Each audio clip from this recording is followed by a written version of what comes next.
Hey guys, this is DV Soldier 96. Welcome back to the gaming channel. How's it going? This is what I'll call Spider-Man 1 Extras.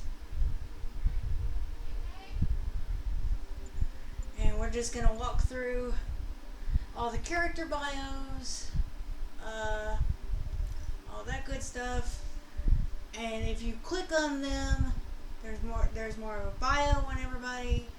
And it's all what I've learned from Always Nerdy. He did a whole big ass video about the story, about the DLC, about the collectibles, you know. And he said that all of this is from Peter's perspective. I never took the time to examine these, so we're gonna examine these together. I'm gonna read it. All rights go to Insomniac. I'm just showing you guys these goodies from what I've unlocked. Maybe there's more to unlock, I don't know. But I'm just going to show you what I have and go from there. So here's Spider-Man Extras right there. Alright, bio. Just your friendly neighborhood, yada yada yada. Can you believe it? It's been 8 years since you were bit by that radioactive spider. Peter? No, Peter. I cannot. Feels like just yesterday I was geeking out in the AV club with Harry, dreaming about college and moving to the city. Back then, my biggest concern was avoiding Flash Thompson at lunch. Now, well, things have gotten a few clicks more complicated. Powers and abilities can adhere to most surfaces. Superhuman strength, can lift up to 10 tons. Exceptional agility. Web shooters allow rapid travel from point to point. Spider Sense acts as an early warning threat detection, enabling the avoidance of most injuries. Really good sense of humor, like really good. Okay.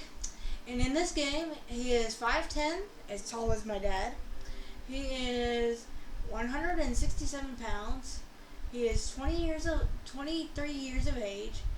He is from Forest Hills, New York, as far as his place of birth. Occupation: research assistant. Aliases: friendly neighborhood Spider-Man, Webhead, Web Slinger, and Tiger. So you learn a lot from these bios. Especially if you're new to the Spider-Man mythos, this is pretty good. MJ. To say it's complicated would be the understatement of my life. My best friend since middle school. We started dating senior year of college. We made it almost 2 years. Then the fight to end all fights. Hard to say we broke up. Who broke whose heart more? Either way, we haven't spoken in over 6 months. It's a little sad to admit, but I've got a subscription to the Bugle just so I can hear her byline in print. You can just read her articles online, but something about them in ink makes them more real. Last week's was the 10 surprising ways millennials are changing Manhattan. I know she hates writing that kind of thing. Feels like she's wasting her talents. But she's growing a following. People love her voice. She's going to be a household name someday. I know it. Oh, so much love put into that bio. Powers and abilities. She ain't got none, but we're going to read it anyway.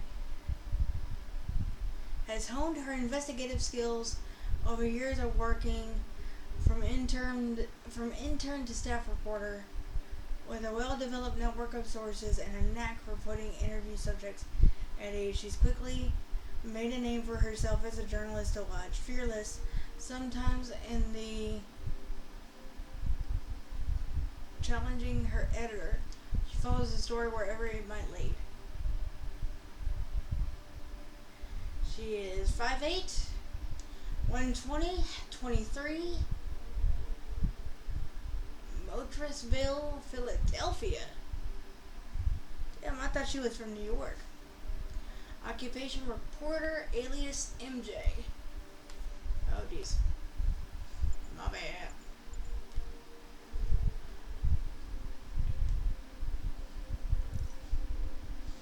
Wilson Fisk, aka the Kingpin. What else can I say? His biggest he's my biggest nemesis. Pretty pure volume and every other available metric. I was 15 when I first took down his enforcer guy.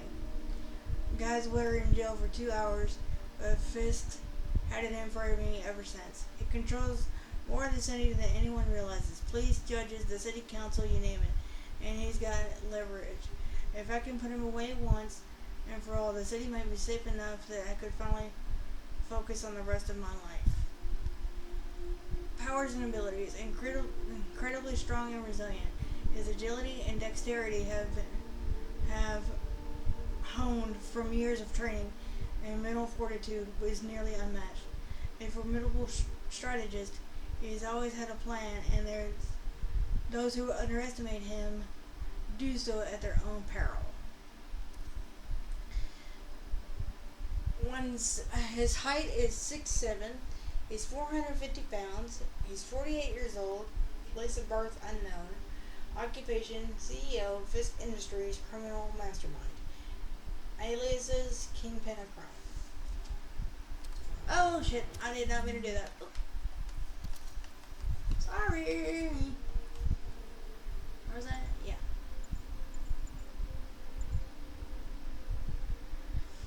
Okay, I'm gonna take a drink and we will continue. Sorry, this requires a lot of talking.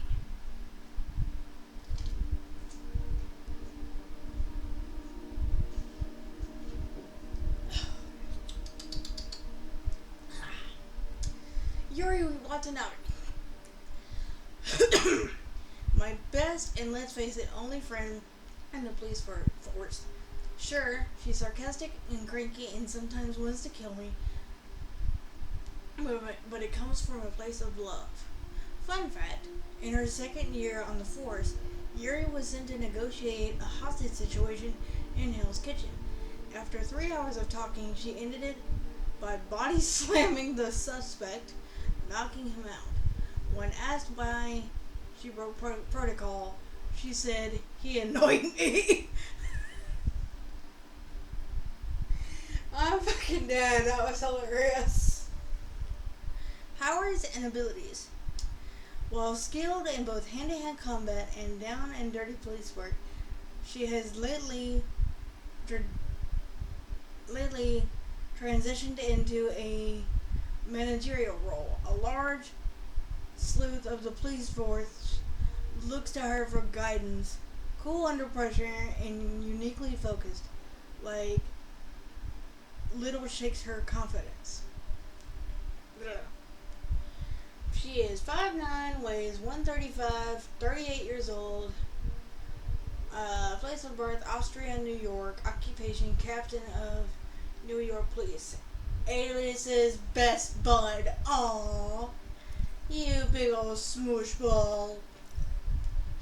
Ugh, this one's gonna hurt.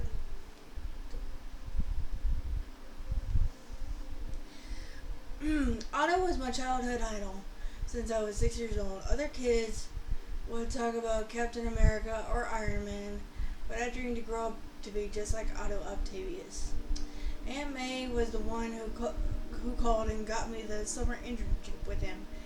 He didn't have any internship program. He just hired me based on May's word. 2 years later, I was working with him full time, and we were on the brink of something that was going to change the world.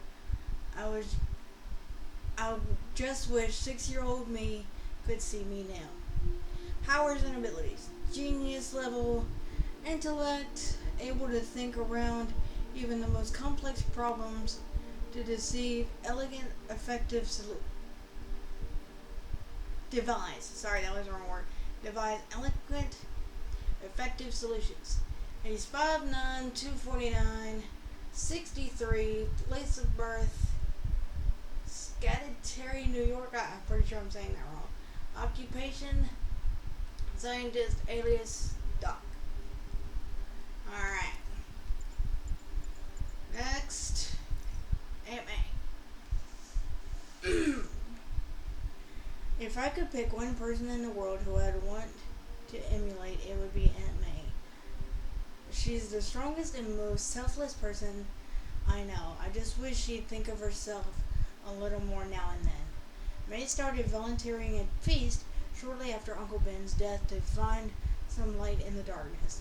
She said it was temporary, but we all knew this was more of a part-time gig for her. Flash forward to a few years later, now she practically runs the place. Everything she touches is better because of her. Powers and abilities, a generous spirit that inspires everyone around her.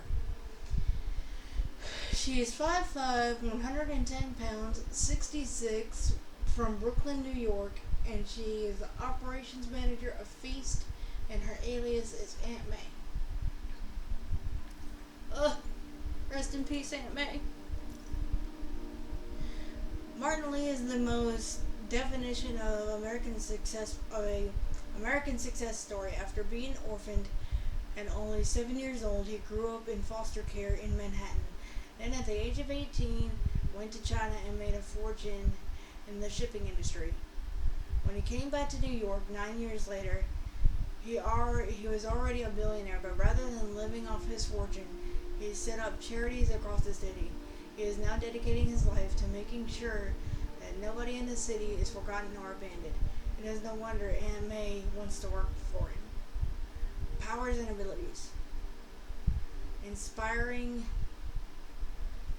philosophical leadership.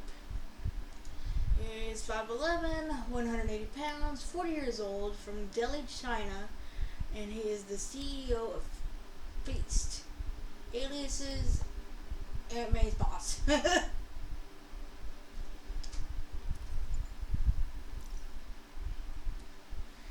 Norman Osborn, my best friend's dad, the founder of the world's biggest tech company, and now the mayor of New York. It's hard not to admire the guy. Or would it be hard if he wasn't arrogant, condescending, and generally dishonest? Still, I can't bring myself to ever hate Harry's dad. Nobody who raised Harry could ever be all that bad. Powers and abilities, vast wealth, and unmatched political gamesmanship. 5'11", 185 pounds, 58. He's from Hartford, Connecticut. Wait a minute. Triple H is from Greenwich, Connecticut. My bad. Occupation: mayor of New York, CEO of Oscorp, and aliases is his Mr. Mayor. Oh, gun. Glad I did this in a separate video.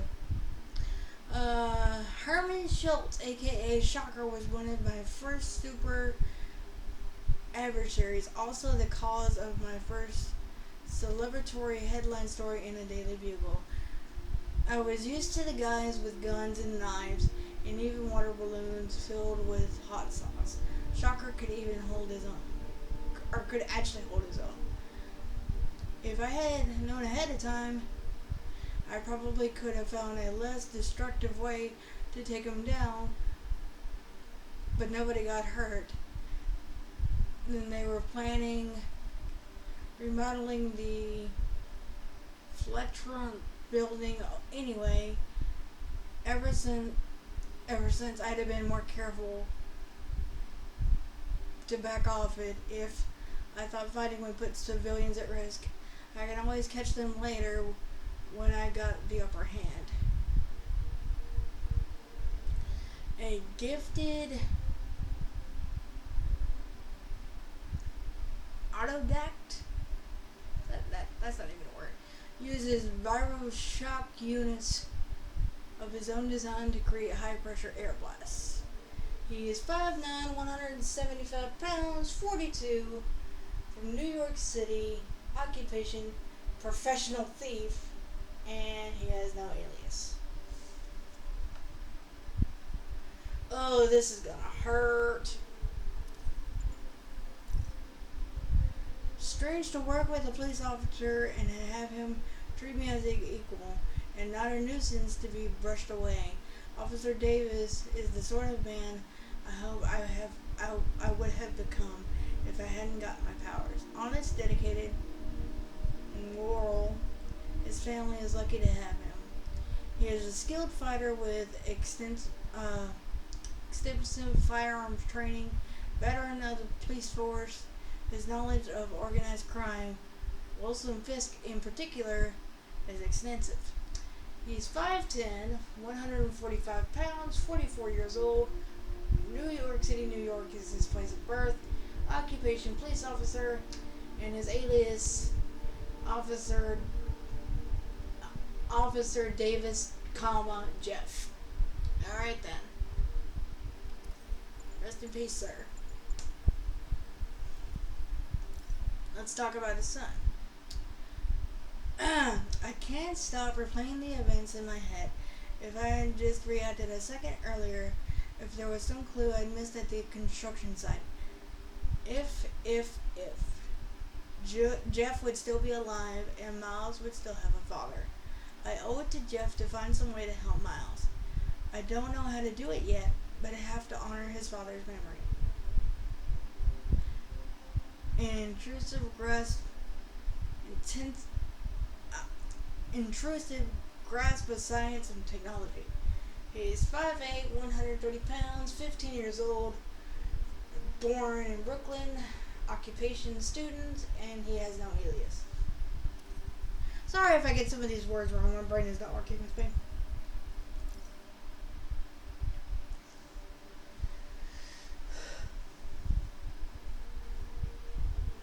Oh, sorry, my neck is starting to hurt a little bit. Rio was so polite to me at the funeral. She's the one hurting, and still she takes the time and tries to make me feel better. She deserves to be angry at me. I should have saved her husband and failed. It is so much easier if she knew the truth and not hated me for it. If she knew the truth and hated me for it, dang. A love of science that she passed on to her son. She is 5'7", 120 pounds, 41, from New York, New York. Her occupation is a teacher. I did not know that. How did she go from teacher to councilwoman in the second game? What the hell? Alright then. Silver Sable. I'm just gonna, Silver Selenovia? AKA Silver Sable is not what pops into your head when you think of a princess. But that's what she is. Her father, Ernest, is the king of the Eastern European nation of Sicaria. They're hardly your typical pampered royal family, though. Silver's grandfather fought in the Nazi occupation, personally lending a resistance that was never defeated. After the war, the country's primary resources was trained, hardened soldiers, so he founded Sable International, a pure military force available to the biggest bidder. Silver's brought them into the 21st century in both tech and tactics. Nowadays, Sable International agents come from all over the world, but Silver Sable is their unquestionable leader and the finest soldier. Trained from early childhood by the greatest warriors in the world, she might just be the best pure fighter I have ever seen. Whew. I can understand why Mayor Osborne hired Sable Security to fortify a police department left short-handed by the arrest of all the cops on Wolf's payroll. But the police is there to protect and serve the public. Sable Security is there to serve Osborne. And from what I've seen of Silver, she is not one to exercise restraint. This is Manhattan, not a war zone. I don't think she's a bad person, just hardened by life and her job, and even though I'm not crazy about her methods, I can't deny she put her life on the line to take down some really bad guys since she's been here. As long as she's running stable security, we should be okay, I hope.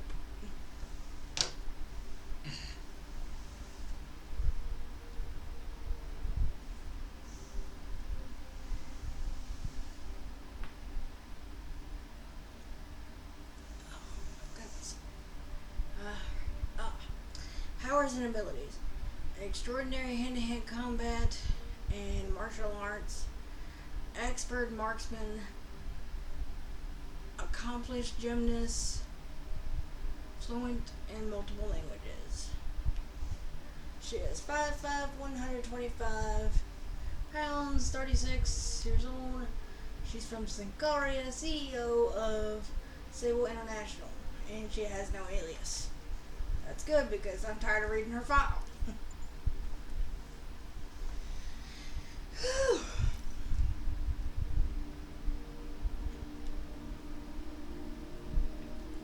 Alright, Tombstone. Oh man, Tombstone. This guy, this freaking guy.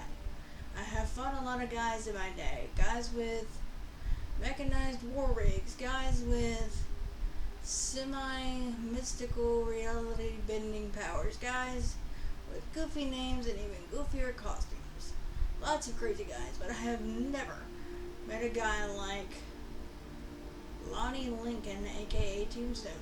Most bad guys, you beat them, throw them in the raft, they get pissed, talk about how they're going to take you down next time, talk about how they're going to rip you limb from limb.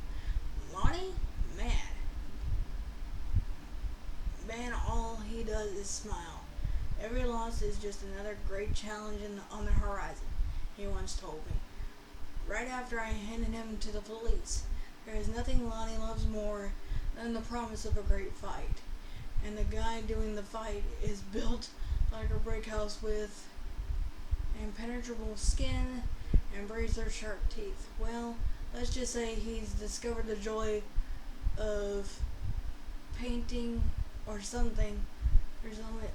There's only so many great challenges a spider can take. Oh. Superhuman strength and enhanced durability. His skin is nearly impenetrable. Skilled in hand-to-hand combat and proficient with firearms. Decent cook. That's interesting.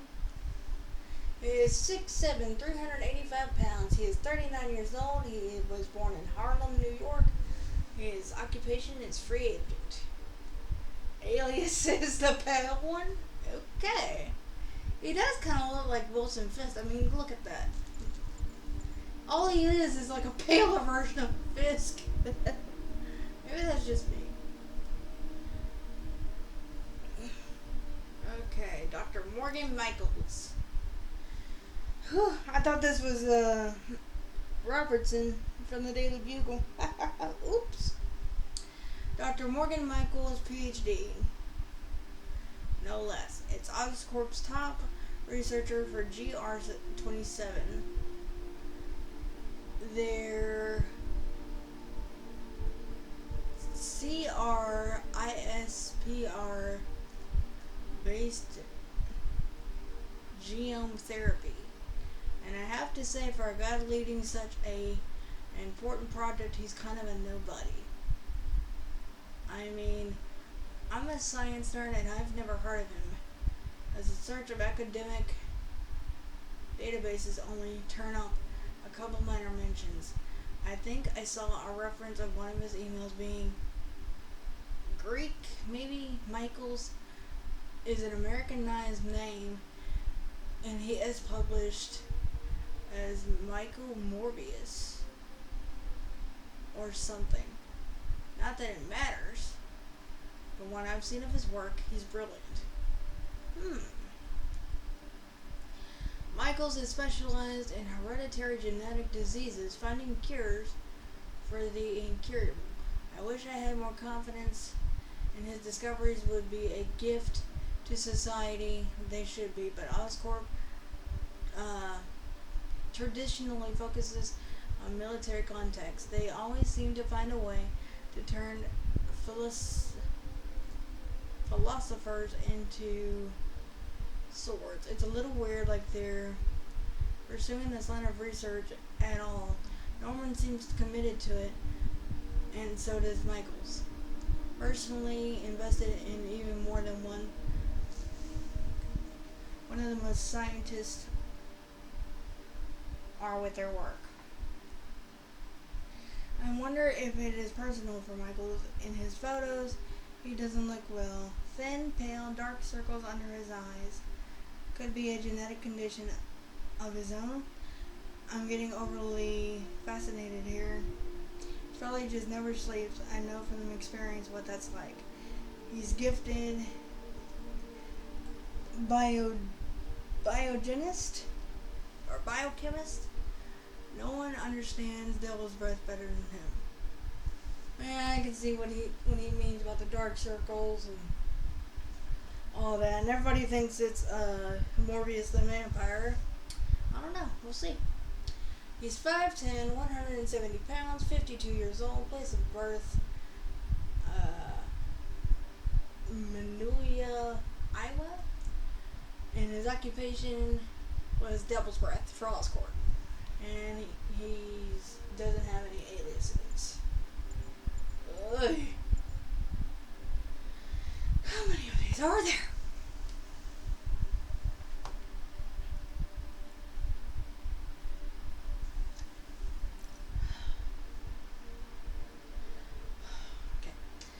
Mark Gargan used to be a run-of-the-mill street criminal and not usually a good one. This was before he signed up for the untested procedure to fuse his human body with a mechanical combat suit. The process made Gargan stronger and faster than naturally possible, but it also jacked up his rage and aggression. I bet after what happened, the researchers regretted adding a weaponized tail to the suit on top of it all. It's not like Mac to just wag when he's happy to see you. It took me a while to develop a webbing strong enough to hold him down for even a few seconds. Encounters with Scorpion have left me more than a few scrapes and bruises, among many more serious injuries. Don't even want to talk about many more love taps I'll have to endure to get him behind bars this time. Ugh. Mentally unstable and hand-strained, speed and endurance and agility, suit claws allow him to scale any surface, while tail used as a blunt weapon. His stinger contains a lethal and painful toxin that can be injected and hurled as projectiles. He is 6'3", 220 pounds, 35 years old. He is from Yonkers, New York. Occupation gun for hire, and he has no alias.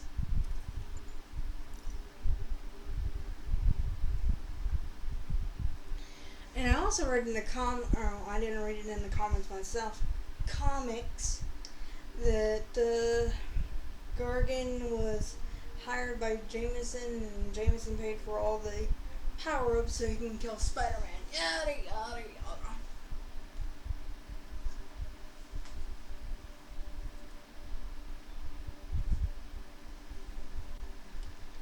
Okay, I'm not even going to pretend to be able to pronounce his real name.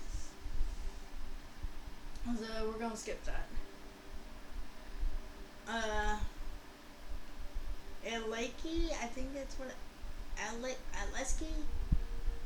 Don't call him Rhino unless you are prepared to have your bones crushed. He clearly loves the power his experimental combat suit gives him, but hates the way it makes him an easy target for ridicule. Talk about a trigger warning.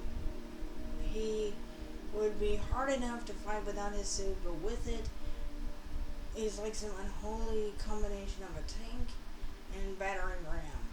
And 18 gallons of Russian vodka, even with my accelerated healing, it took me a couple of weeks to recover the first time I brought him down. And that was after he demolished 6 city blocks. I'm not looking forward to the rematch. Oh, he was hard to beat. I think I could have beat him if it was just one-on-one, but they had me fight him with freaking Scorpion, so that wasn't easy. He is down. I forgot to read his powers. Superhuman strength and nearly impervious to harm thanks to his mech suit. Resistant to extreme temperatures, shock, and explosive damage. Resistant to most acid solutions. Alright then. He is 7'5", 710 pounds, 41 years old. He is from Russia. I am not going to... Inkirtusk. I can't even pronounce it. He's from Russia. Occupation: ex-mobber enforcer. Aliases: Santa Claus. What the hell? That's weird, considering I'm reading this mess in December. That's creepy.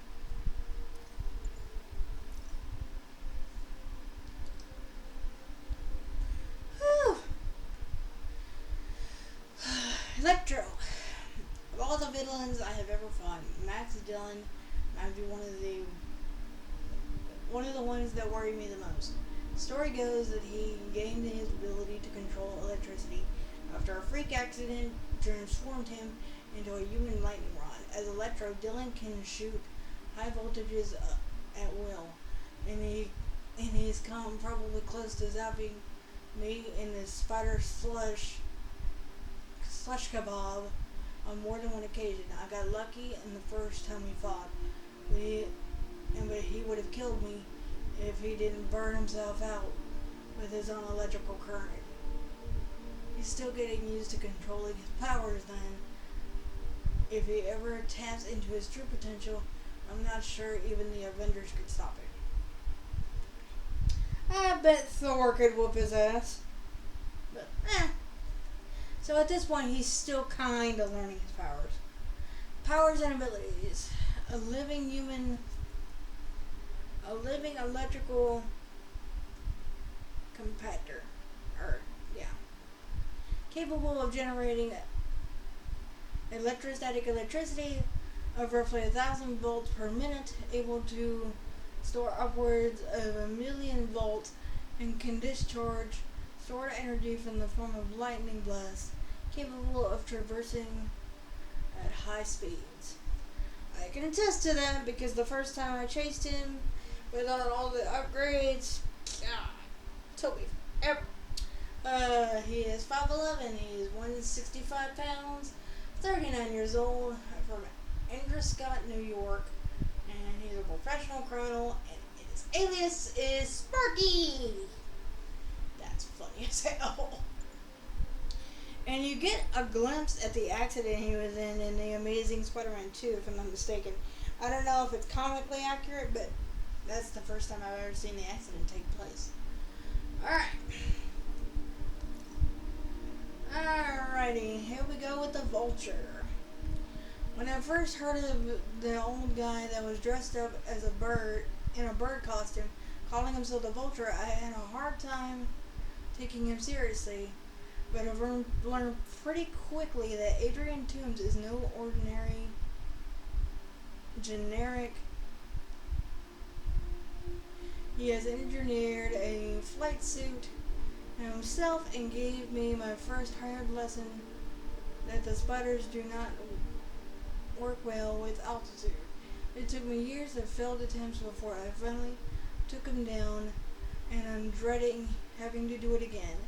The sharp wings on his suit are deadly in a fight, but also allow Vulture to make a quick getaway. I can only swing so fast. Sometimes I wish I had been bitten by a radioactive wasp, but I guess the moniker's already taken. Oh, I had to take a second to realize what he meant. Alright, he is a gifted mechanical engineer. His flight suit grants him airborne speeds of 95 miles per hour and enhanced strength. Also, to launch simple, energized knife-like projectiles from his wingtips. Those things are evil. He is 5'11". He is 175 pounds. 76 years old, from Staten Island, New York. He is a former electronics engineer and he has no alias. Mr. Negative.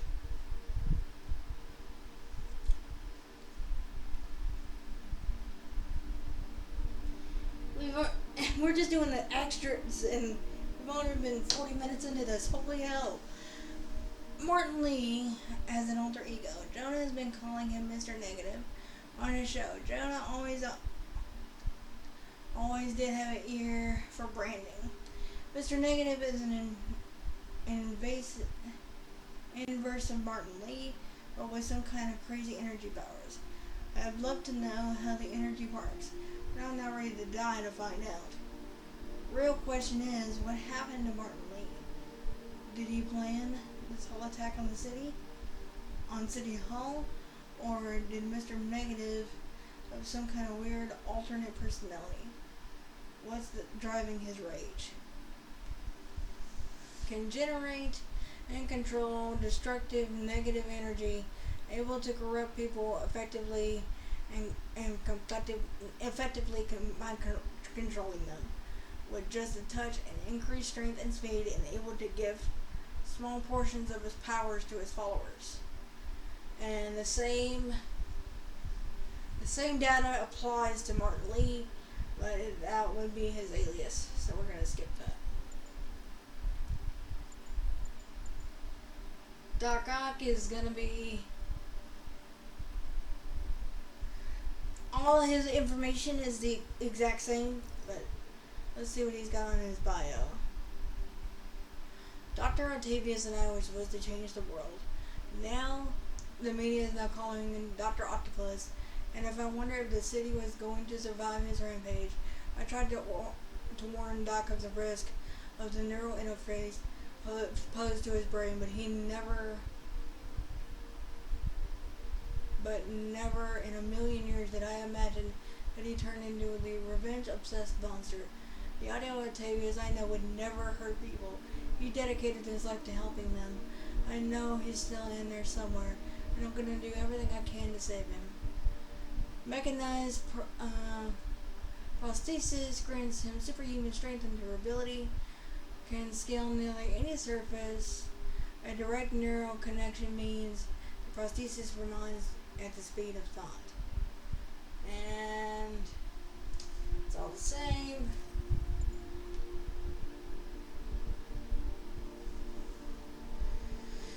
Oh, God. I hope you guys love me for this. I'm just saying. Taskmaster. There's mysterious and then there's mysterious. Taskmaster arrived out of nowhere for only one objective: to study me. He sets up challenges for me throughout the city, trying to learn how I operate and replicate my powers. Wish I could just ignore him. By placing New Yorkers at risk, he is angling towards some grander scheme, or is he just amusing himself? Whatever his end goal, I need to keep this death mask joker. He's studying me to complete that game. Incredible mimicking talents, able to mimic the moves and powers of most enemies, seemingly very well funded. He's 6'2", 220 pounds. His age is unknown, his birthplace is unknown, and his occupation, overzealous spider fan, alias the mystery guy.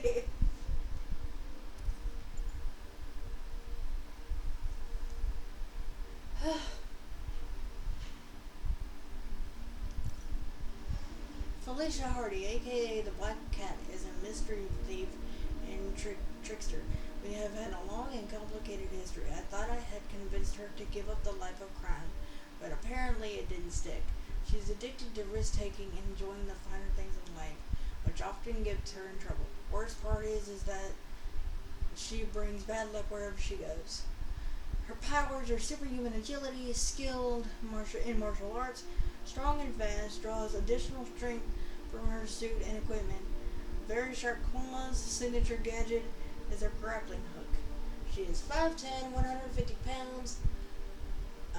She's from Flushing, New York. She's a cat burglar, and her alias is Felicia Hardy. And last, but certainly not least, or at least for me,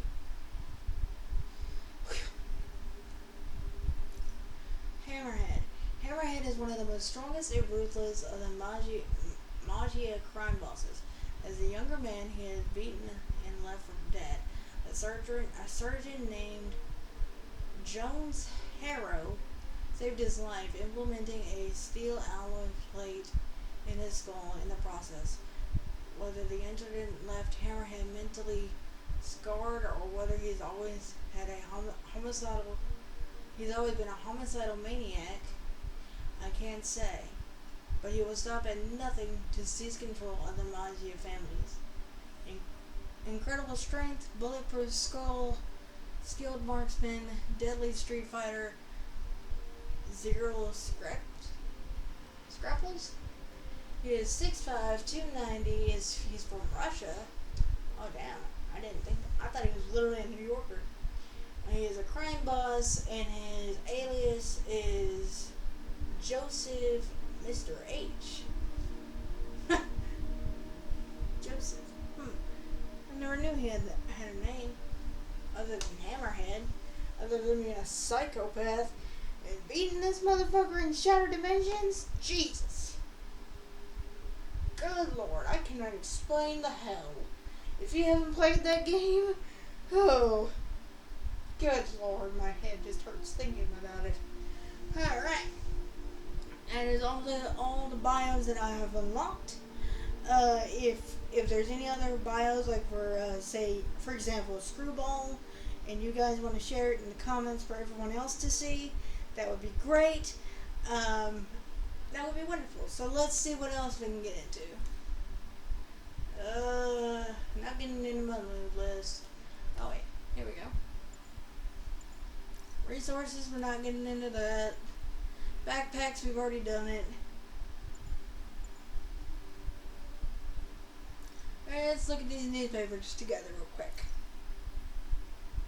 Kingpin knocked down.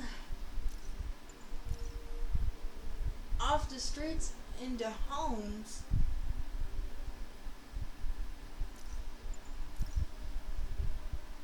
Your tax dollars not at work.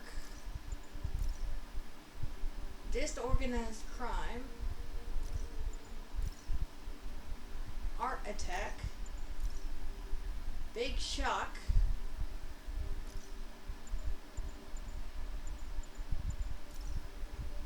Wet campaign. Gang war. 100% chance of crane. Okay. Cowards. The cavalry. High-rise horror.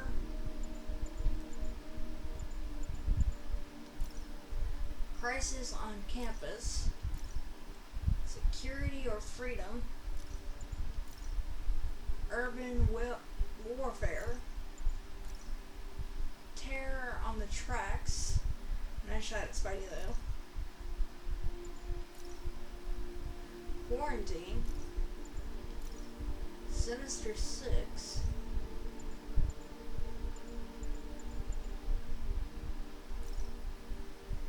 There goes the neighborhood. Shock of the heart. Big game hunt. Spider-Man threat or menace.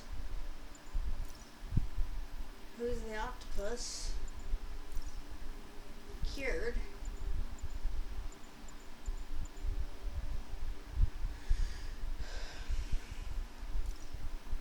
Back to normal for New York. High art crimes. Street fighting. Deadly Family Feud, 9 Lives and Counting, Funny Money. Hey, that rhymes.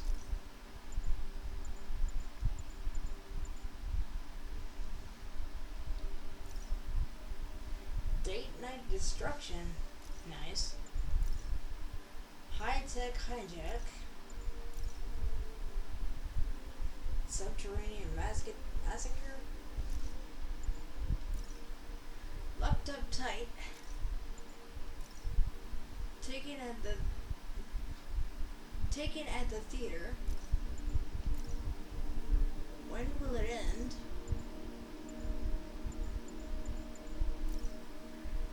Bar No More. Out of Control. She's Back. Downtown Debacle. Terror of Tower. Hammerhead's Hideout. And Down and Out. I gave you quick glimpses because there's a lot. Okay. Audio recordings. Is this the one with not Watanabe? I told you, I just helped manufacture these things. I didn't design. So, you have some work-related stress. Okay, I remember these.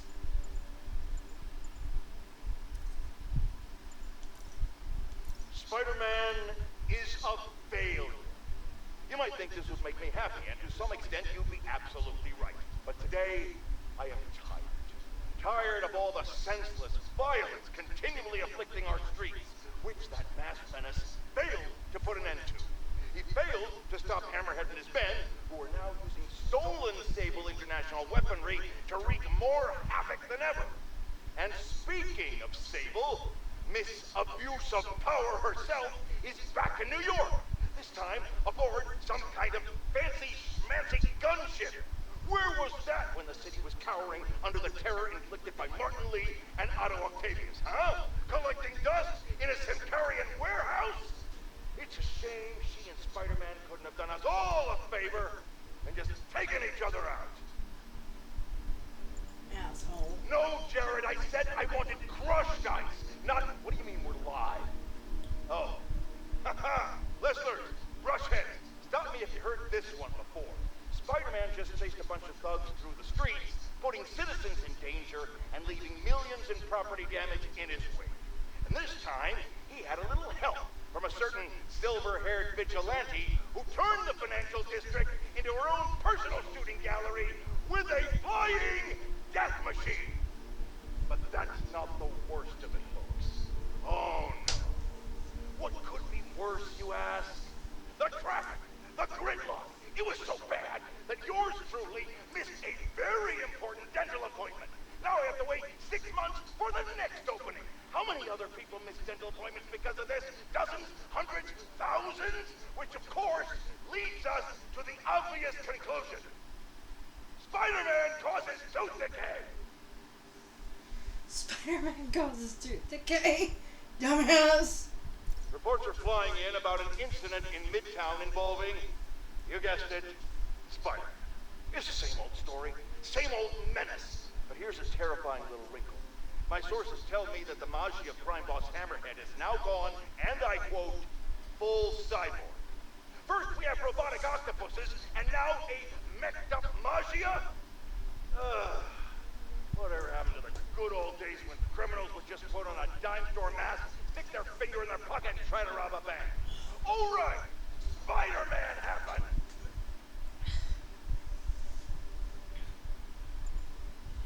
Folks, we need to talk more about this live-streaming egomaniac screwball. It's bad enough her show features and glorifies that narcissistic webhead Spider-Man, but her shows, if you can even call them that, are putting hard-working New Yorkers in harm's way just so she can gain followers, whatever that means. Can't you see her ridiculous stunts are nothing more than a desperate ploy for attention? Come on, folks, you're smarter than that. By watching her shows, folks. You're literally hurting yourselves. So, you ask, what should we do instead, Jonah? Here's an idea. Tune into my show instead. The only thing I'll hurt you with is the truth. Damn, that's a good line. Write that one down, Jared. Let's use it in the next promo. Today is a fine day in New York City. At long last, Hammerhead has been taken down for good. Cyborg parts and all. I will even give Spider-Man and Silver Sable an ounce of credit. They did, after all, land the final blow. However, while the mainstream media trips over itself to heap lavish praise on these vigilantes, allow me to give you a dose of facts. Hammerhead would have never gotten this far had it not been for Silver Sable leaving behind all her gear in the city. And don't get me started on Spider-Man stoking the fires of a gang war and forcing a decorated police captain into administrative leave. So sure, they cleaned up the mess, but they were also the ones that made it.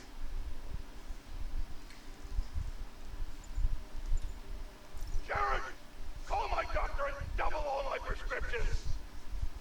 I'm in the red here, folks. Eyewitnesses have confirmed that there is no longer just one Spider-Man, but two of them.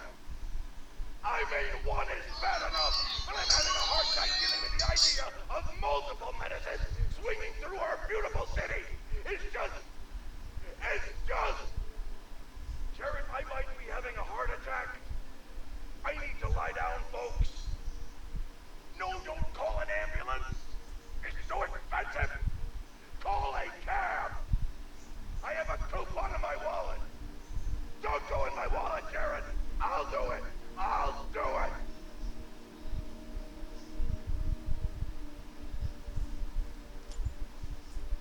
This is it, folks.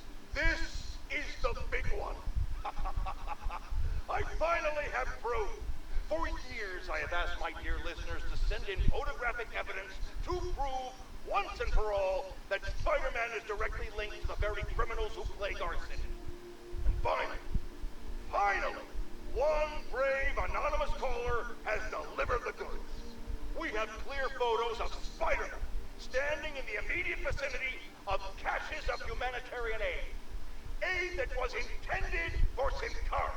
And our heroic caller assures me that these very humanitarian caches are being sold on the black market. If I've learned one thing in my years as a world-renowned reporter, it's this. Photos don't lie. Spider-Man has been caught red-handed. No pun intended, puns are for whips. So what do we do about it, you ask? We wait. We wait for the police to finally wake up and arrest this mass lunatic. At long last, this city is going to finally see that Jameson has been right about Spider-Man this entire time. Not only is he a thief, he's actually stealing vital food and medicine from innocent civilians who are trapped in a war zone. Women and children struggling to survive, hiding each day from a hail of mortars and bullets. Meanwhile, Spider-Man is stealing the very aid that might keep them alive. This is a new low, people. Even I could never have suspected Spider-Man of something this despicable. All we can do now as a city is to sit back and quietly reflect on just how right J. Jonah Jameson really was. Yet again. Okay, let me see. Okay, we've seen all these. Right, you're right. Hurry. How do we... Let's go back up to... Because I think the rest of them are going to have audio.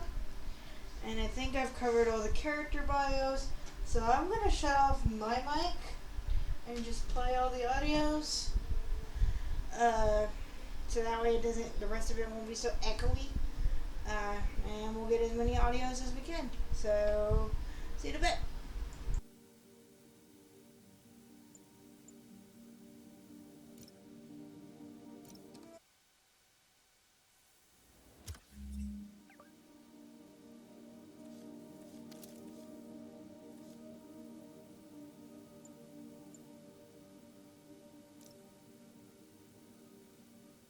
Another day, another piece of priceless New York architecture destroyed by none other than Spider-Man, the Webbed Wonder. Was the Harlem Sanitarium in the best condition? No. Did the doctors there at one point commit horrible atrocities against their patients? Probably. Does that mean we should let spandex-suited vigilantes swing willy-nilly through a piece of our history? I think not. It is our duty, nay, our responsibility to maintain these shameful monuments to our past, because that's the America that I call home. Like I said to my doctor when she recently told me to calm down, I won't, and I'll tell you why. I'm certain the police could have handled whatever petty argument was going down at the sanitarium without the destructive force of the Webhead's wacky weapons. What say you, New York? We're here to talk about a hot-button issue today, folks, and that's crime boss Hammerhead.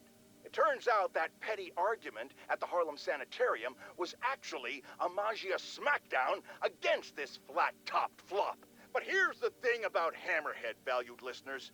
He might be an unhinged, rampaging cop killer who my assistant Jared keeps calling a beta, for reasons that I'm certain must be shark-related, but he has some interesting ideas. What's so wrong with pining for the good old days? Hammerhead wants to bring New York back to a time where people didn't get offended by everything, and spiders were just bugs you killed in your apartment, and I didn't have to take blood pressure medication. Now, if we could just stop him from destroying the city and its citizens in the process, wow, that would be great.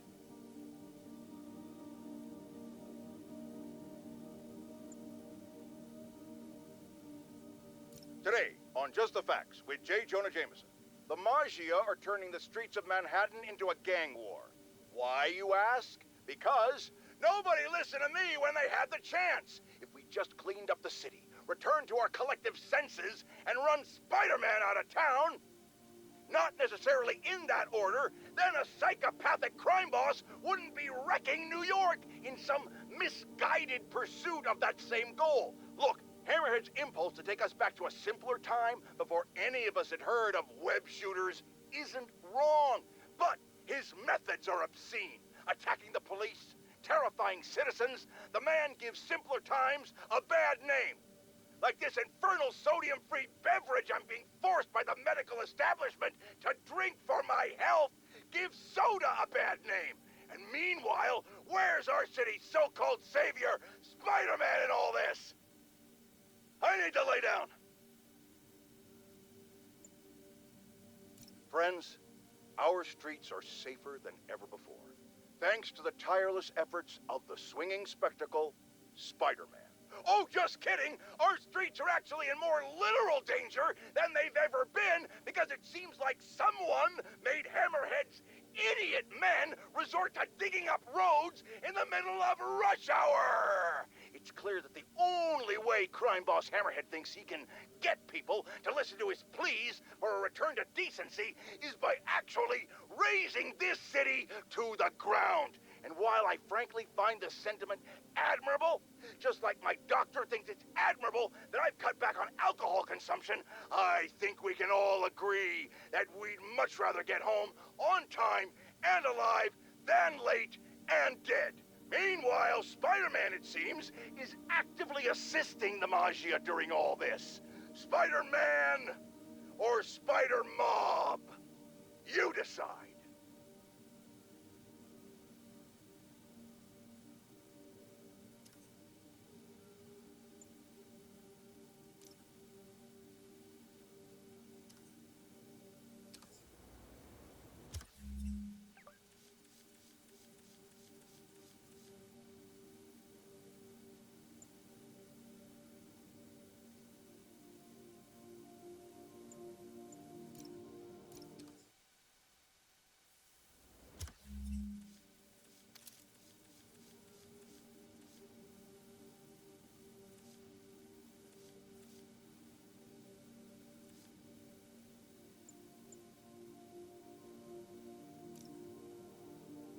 As you probably heard, Spider-Man stopped the crime boss Hammerhead's thugs from robbing the Museum of Contemporary Art. Good for him, right? Wrong! They nearly demolished the place and everything in it. They were shooting rocket launchers indoors. See, even if you assume good intentions, which I do not, this is the problem with Spider-Man. He escalates every situation into an apocalyptic disaster. What good is it to save the art from being stolen if you blow it up? Now, I realize this is pretentious, navel-gazing modern art. Soup cans and ink splatters that look like they were splashed on by a drunk elephant. But I'm not an art critic. I just know what I don't like. And I do not like that webbed menace trashing our public spaces!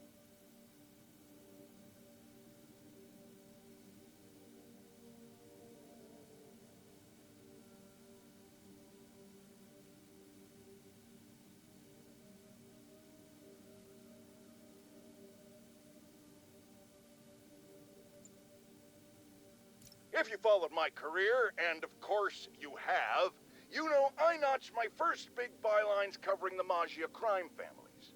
The media's declared them dead more than once, but not unlike cockroaches, they always come back, just like they're doing now. I hear people make excuses for them.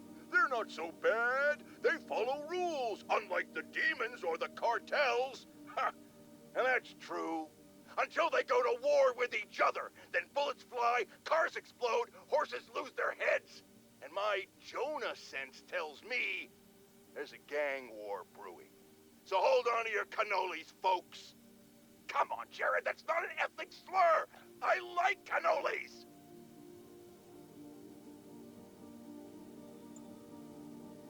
The Maggia, a syndicate of crime families, symbols of a bygone era. Don Fortunato, Don Cicero, Don Macchio, just to name a few. And of course, that metal-domed lunatic Hammerhead. Criminals, but ones who follow a code. Better than most, right? Wrong! They toss their code out the window the second it's inconvenient, because a criminal is a criminal, and they are by definition cowards, lowlifes, and scum. I brought down the Maggia virtually single-handed in the 80s and early 90s. And let me tell you right now, I stand ready to do it again. I am not afraid of them. Not one bit. You want me? Come and get me. That's all the time we have. Jared, go start the car. No, I'm the boss, and I say you do it. Oh, stop crying. Guess who's confirmed to be back in town? That feline felon, the Black Cat. Seems she led Spider-Man on a merry chase before getting away. Ever notice how that happens a lot with him and her? Funny how he can hold on to a dinosaur man or a human rhino with no problem, but a mere slip of a girl gives him so much trouble. Look, it's not that long ago when I was a young man myself. I get it. And I said a gams, a shapely derriere, a few batted eyelashes, and a hormone-addled youth can easily get hornswoggled, which is exactly why Spider-Man has no business handling this. Leave it to the professionals. We have lady police officers now. Maybe this is a chance for them to prove they're as good as men, which I have no doubt about, but there are less forward-thinking people out there.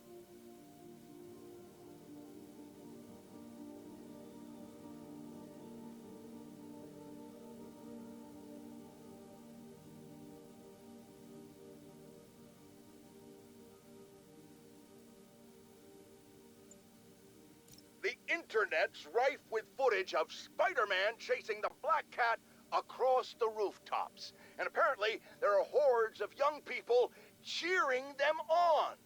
They're called shippers.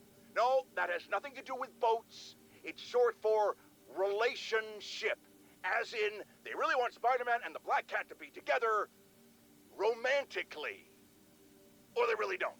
And they have quite intense arguments about it. Flame wars, I believe, is the term. You know, in my day, we didn't have time for flame wars about shipping. You know why? Because we had jobs. So here's J. Jonah Jameson's public service announcement to our youth. You're into shipping? Join the Navy! Bar fights are nothing new in this town, but the one that cleared out the Blackwing Tavern wasn't just your typical beer-fueled brawl. That particular establishment has, let's say, alleged ties to the Magia. And guess who was right smack in the middle of it? Spider-Man and the Black Cat. At this point, I think it's fair to ask, who is on whose side here? Are Spider-Man and the Cat working for rival Magia families? Or the same one? Or, and remember, I always think 10 steps ahead, are they starting their own family? Huh? Huh? Huh? It would explain a lot about why Spider-Man, who clearly has no respect for the law, takes down criminals. Less competition for him and his gun mall floozy. We might just have Bonnie and Clyde in spandex on our hands.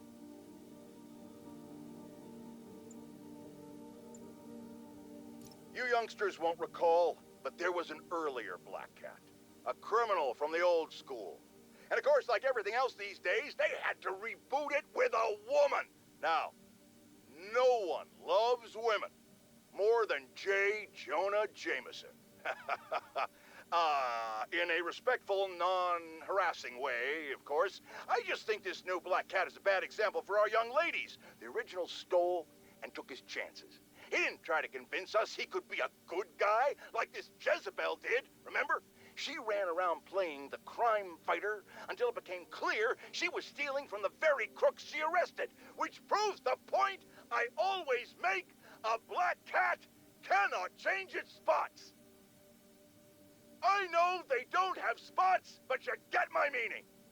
Wait. Jared tells me black leopards do have spots. You just can't see them. I was right after all. Ha!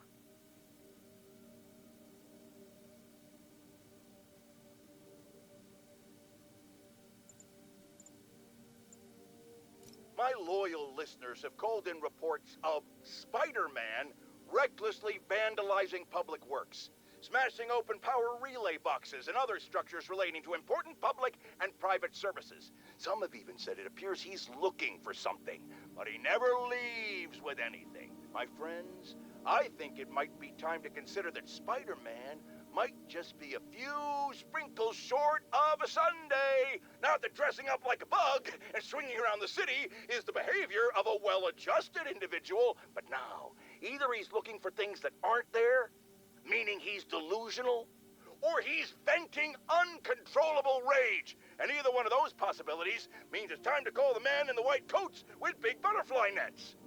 That's still a thing, right, Jared? What do you mean it never was?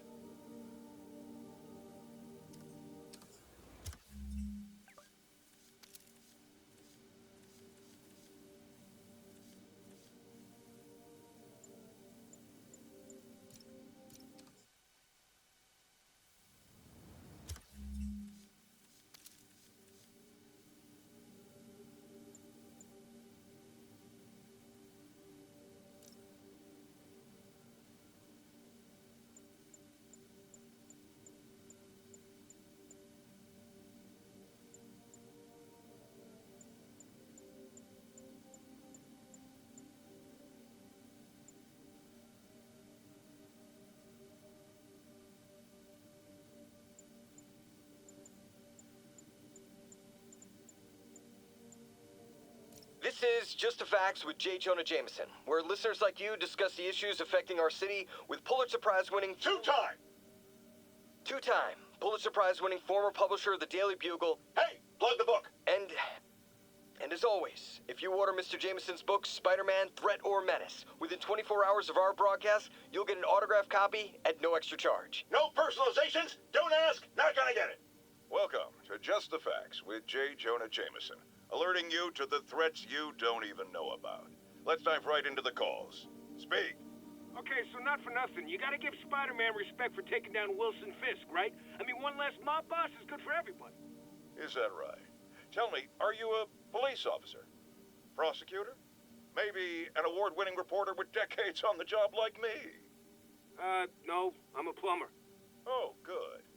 Then fix my toilet and shut up Let me explain something to you about crime bosses. Soon as one goes down, every punk with a gun, a tracksuit, and a drawer full of gold chains decides he's the next godfather. We're gonna have a gang war in the streets, but does that whip-headed moron give a damn? Of course not. He got on TV. That's what counts. Yeah, well, I can get copper pipe without paying kickbacks now. So until that gang war starts, I'm on the webhead side. And you'll be singing a different tune when 3 new mobs are lining up to charge you triple for that same pipe. Or just break your legs. Goodbye!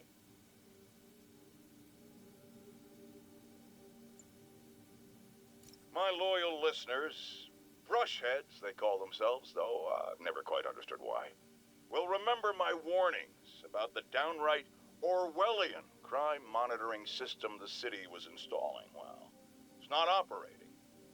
Why, you ask? Because someone came to their senses and realized they'd be violating civil liberties? Wrong!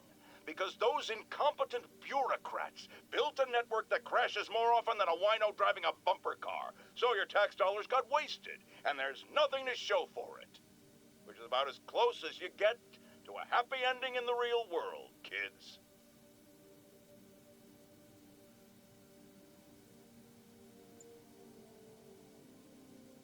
And now for listener emails. May from Queens writes, "You're so full of anger and I wish you'd get help managing it. It's terrible for your health." Now I know she speaks from a place of concern, but this is a common misconception that I have to correct. I'm not full of anger. I'm full of love. I call out injustice, corruption, and crimes against humanity because I adore this city. And I want it to be better. What you hear in my voice, it's love.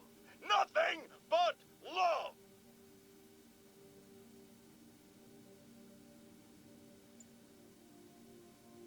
Unbelievable. I understand we have another low-information caller who thinks we're better off thanks to Spider-Man.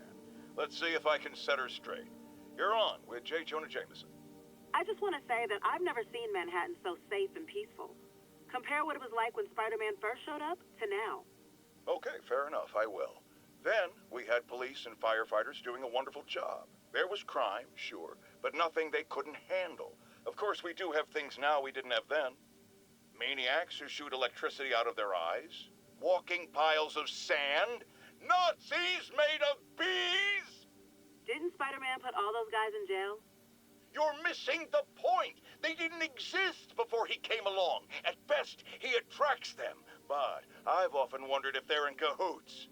Wow, I've never actually heard anyone say cahoots before. Look, all I'm saying is, I'd hate to imagine what would have happened if all those guys showed up and Spider-Man wasn't here. Another lost cause. Goodbye.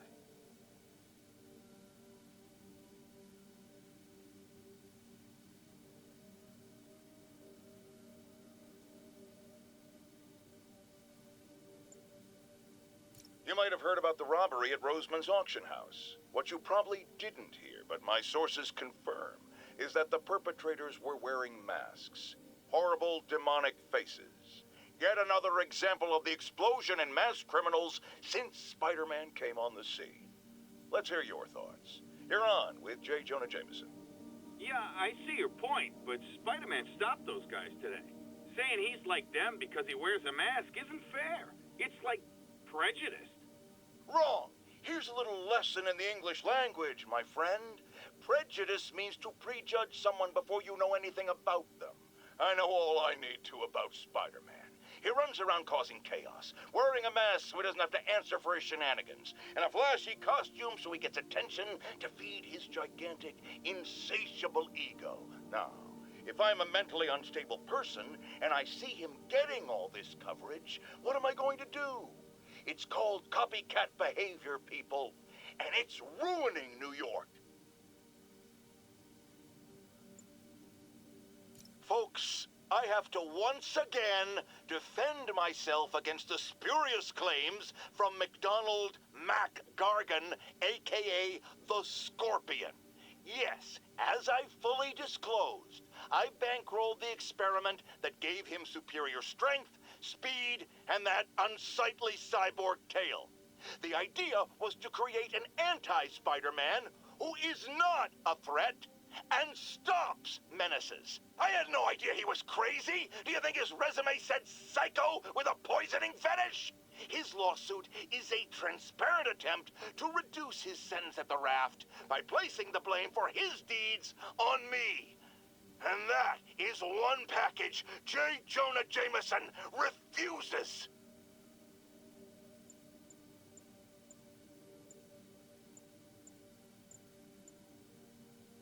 I've always been about the truth. When I was a reporter and a newspaper publisher, I printed the truth. And now as a broadcaster, I speak it. Sometimes it hurts. But it's my responsibility to bring it to you. And the truth is, the city is not quiet. It is not peaceful. It is a disaster waiting to happen. Threats roiling under the surface like a hungry shark just beneath the waterline. Don't let Spider-Man fool you. You are not safe. None of us are.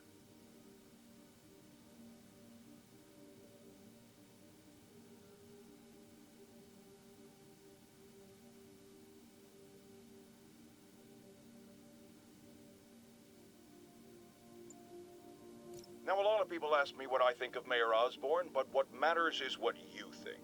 Let's ask our first caller. You're on with J. Jonah Jameson. Hi, I think Mayor Osborn's doing a terrific job. He's cleaned the city up and expanded the economy. With all due respect to the office of mayor, the police cleaned up the city, and entrepreneurs boosted the economy. I do approve of many of the mayor's initiatives, like cracking down on quality of life crimes and reducing red tape. But I think he takes credit for a lot of things other people do. He's ambitious, which is not a bad thing. But I always say, be careful of people with agendas. We used to have a vigilant press to keep politicians honest, but it's a shadow of its former self. Now all you've really got is me.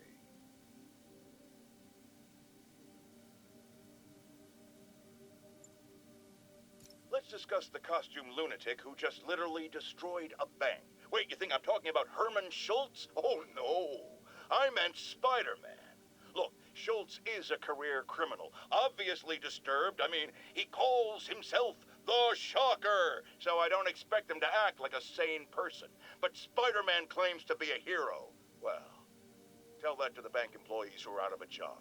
The customers who had irreplaceable family heirlooms in the safe deposit boxes. Couldn't he have waited until Schultz was, I don't know, outside to start the fight? Of course, then he would have probably wrecked several people's cars, because Spider-Man views our city as his playground and your property as his toys. And he just loves smashing his toys together.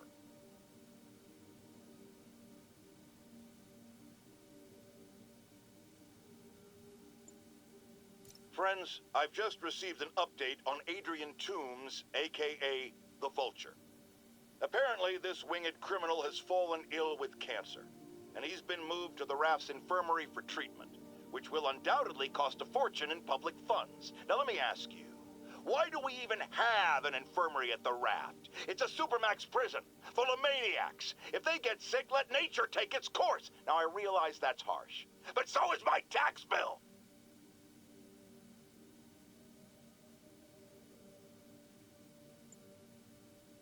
Now, how often do I say Spider-Man should let the police handle crime? At least 6 times a day, and that's on my day off. And for once, that is exactly what happened. When Officer Jefferson Davis stopped a truck full of armed criminals from mowing down innocent bystanders. What about Spider-Man, you ask? Where was the city's self-styled champion? Oh, he's the one who started this chase, right out of an 80s action movie. But it took a real hero to finish it. Thank God Officer Davis was on the scene, and that he saved all those lives in spite of Spider-Man's interference. Jefferson Davis, you have earned the coveted J. Jonah Jameson nod of respect. I just nodded. It's all over the news. Another battle between Spider-Man and these demon-masked gunmen threatening the lives of New Yorkers. I understand our next caller lives in the area. You're on with J. Jonah Jameson. Yeah, the thing is, it all happened in a shipyard that's been closed for years. There weren't any innocent people in danger. Oh, is that your expert opinion? Well, let me tell you what I've learned from sources I developed in my award-winning journalism career. That shipyard was a front for Wilson Fisk. He's been using it to smuggle guns, grenades, military-grade ordnance. Oh, that explains a lot. Ah, the truth bomb strikes. But wait, here's a 50-megaton payload of fact. While Spider-Man tried to grab the glory for himself chasing one truck, another vehicle got away with an arsenal of deadly, illegal weapons. Fisk, for all his faults, would never have let them be used in this city. But these demons, either they're some kind of fanatical cult, or they just don't care. Anybody feel like they're in danger now?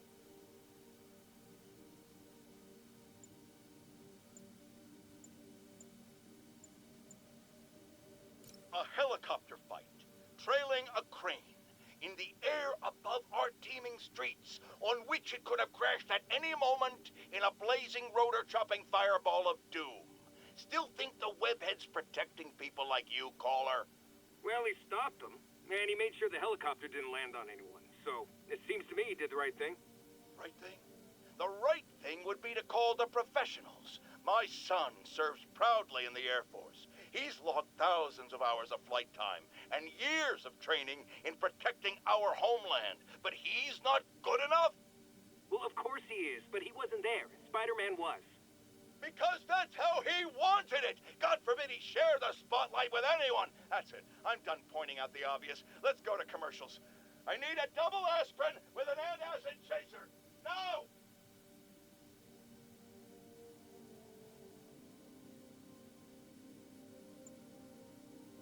Today is a day for somber reflection, for mourning, and honoring fallen heroes like Jefferson Davis.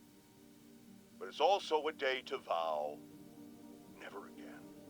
It stops here. Some people say I blame everything on Spider-Man. Well, I don't blame him for the bombing.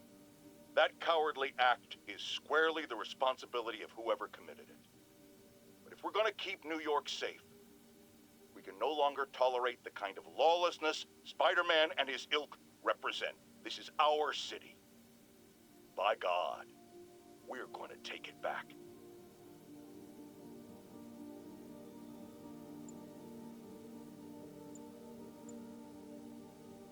Friends, today we have a very special caller, breaking important news right here, because where else? Mayor Osborne, thanks for calling in. No, thank you, Jonah. When you were publishing the Bugle, you were always fair to me. Tough, sure, but fair. Well, that's my job, Mr. Mayor. All I have is my integrity, and I won't compromise it for anyone.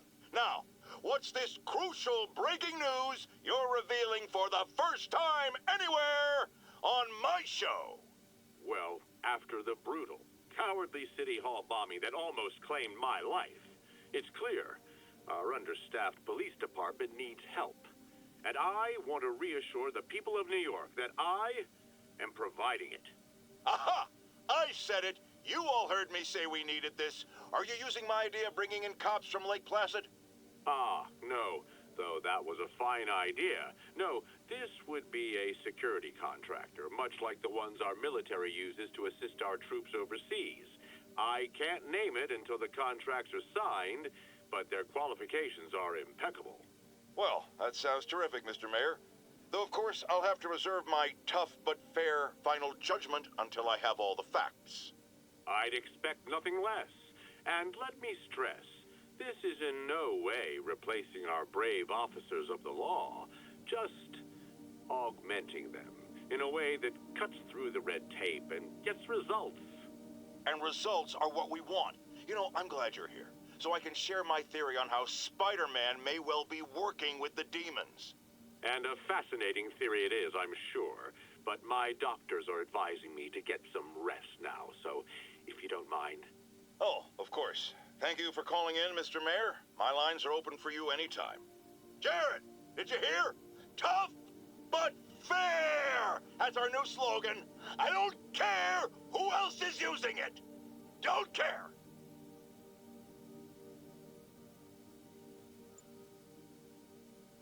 Breaking news just in. My sources tell me the police are now looking at the demons as the primary suspects in the City Hall bombing. If that is in fact the case, I retract what I said about Spider-Man not being to blame. He would be, at the very least, partially responsible. Because the reckless manner in which Wilson Fisk was brought down directly created the void the demons poured into, like the poison they are. Actions have consequences, my friends. And that's something Spider-Man has never understood. I have to tell you, Triple J, I used to think you were exaggerating the danger to the city, but after the City Hall bombing, I gotta admit, you were right. A lot of people have been telling me that, congratulating me. But I don't want congratulations. I would have loved to have been wrong. Or better yet, for those in a position of power to have listened to me and done something. But they didn't.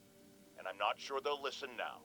Unless concerned citizens like you and I make ourselves impossible to ignore. Stand up. Take your city back. That's the only way we can ever be sure that justice will be done. That and listening to me every day.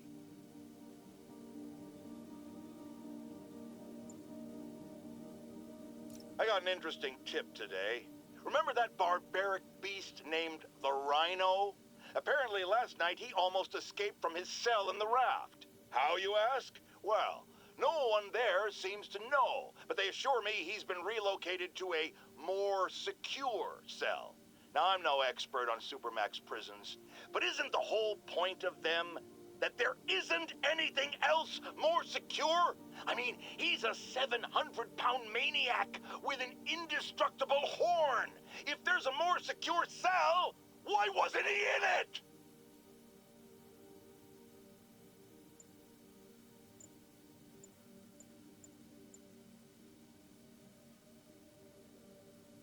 Now, here's a frightening thought. Oscorp does research and development for the military. Are the demons after experimental weapons? If I was a psychotic cult, I would be. I wonder where they got the idea.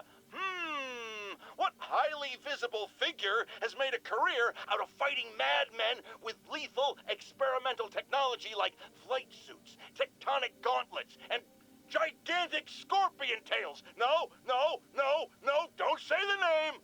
I just ate.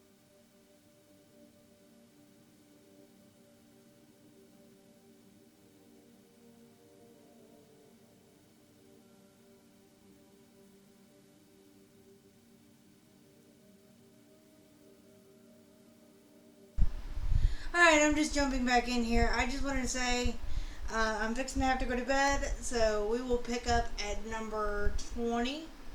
Because I think after this audio, that will be all of that stuff, the audios that we need. I'll look into the audio recordings. If I deem it so, I'll play those as well to add on to the extras. So all that said and done, this has been Spider-Man 1 Extras Part 1. If there's any extras that I'm missing from my gameplay and you would like to share it, please share it in the comments or something. Or leave a link in the comments so that way other people can see it. All that said, I'm EV Soldier 96 and I hope you have a great day. Peace.